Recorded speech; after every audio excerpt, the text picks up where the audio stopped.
KT Ramarao గారు ఇవాళ ACB ముందు హాజరు కాబోతున్నాడు.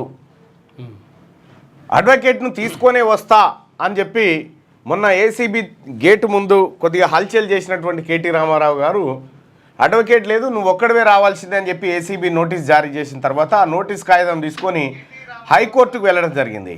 హైకోర్టుకు వెళ్తే హైకోర్టు కూడా చెప్పింది ఏంటంటే నువ్వు అడ్వకేట్ను పక్కన కూర్చుండబెట్టుకొని మాట్లాడడానికి కాదు, నువ్వు కనిపించేంత దూరంలో అడ్వకేట్ ఉంటాడు, అక్కడ కూర్చుంటే అభ్యంతరం లేదని చెప్పి చెప్పింది. నువ్వు ఒక్కడివే రావాలి విచారణకు అనేటువంటి మాట, అంటే రూమ్లోకి ఒక్కడివే రావాలి, నీకు కనిపించేటట్టు అడ్వకేట్ కూర్చుంటే తప్పేం లేదనేటువంటి మాట కూడా చెప్పింది. సో కేటీ రామారావు భయమైంది. ఇంతకీ అడ్వకేట్ అవసరం ఎందుకు ఏర్పడ్డది? 80,000 పుస్తకాలు చదివినటువంటి మహానాయకుడి కొడుకు కేటీ రామారావు గారికి 4-5 పుస్తకాలు చదివినటువంటి వాళ్ళ అనుభవం అక్కరకు వచ్చిందా? కేసీఆర్ను మించిన అడ్వకేట్ ఉంటాడా? ఏ రకంగా చూసినా కేటీ రామారావును మించినటువంటి తెలియకల్ల వ్యక్తి ఉన్నాడా? ఎందుకంటే గతంలో మంత్రులందరి ముంగట, అంటే కేసీఆర్ గారు కావాలనే గతంలో మంత్రులందరిని ఎవరిని పెట్టినో మీకు ఎరికే.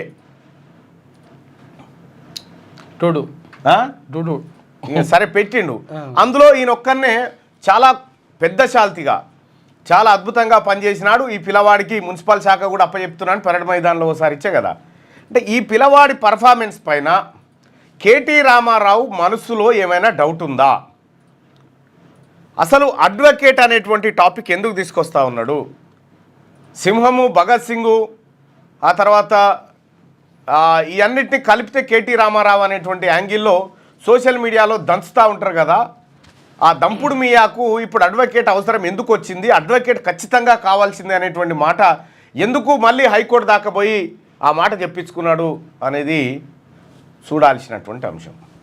అడ్వకేట్స్ సహజంగా వస్తూ ఉంటారు, పోలీసులు జారీ చేసినటువంటి నోటీసుని బట్టి వాళ్ళు కొంత వెసులుబాట్లు కల్పిస్తూ ఉంటారు, అది చేస్తూ ఉంటారు. కానీ అడ్వకేట్ని ఎంటబెట్టుకొని పోయి అడ్వకేట్ తన పక్కకి కూర్చుంటే అప్పుడు సమాధానాలు చెప్తాము, మీ క్వశ్చనర్ ఏందో మాకు పంపండి, ఆ క్వశ్చన్కు నేనే సమాధానాలు రాసి పంపుతా, ప్రశ్నపత్రం పంపించా, ప్రశ్నపత్రం లీక్ చేయండి, లీక్ చేస్తే నేను సమాధానాలు రాసి పంపుతా అని ఏమేమో రకాలుగా. కానీ ఒక్కటైతే కనిపిస్తూ ఉంది, కేటీ రామారావు ఇవాళ లోపడి పోయి బయటికి వస్తాడా?